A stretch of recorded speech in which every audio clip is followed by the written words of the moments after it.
ও বান্দা, তোর এত টেনশন কিসের রে? আমি আল্লাহ তো তোর জন্য আছি। সুবহানাল্লাহ।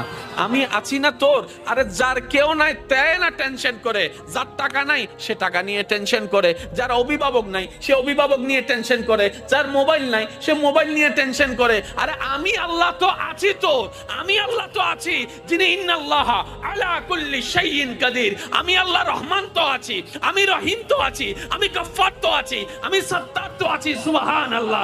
আমি গফফার তো আছি, আমি রাজ্জাক তো আছি। আরে আমি থাকতে তোর টেনশন কি? বান্দা বলে যে কথা তো ঠিক, যার নাই সে এনে টেনশন করে। আমার আল্লাহ যদি আমার থাকে, আমার তো টেনশন করার দরকার। তার মানে আমি এতদিন টেনশন করেছি, আসলে আমি আমার আল্লাহকে রাখতে জানি নাই।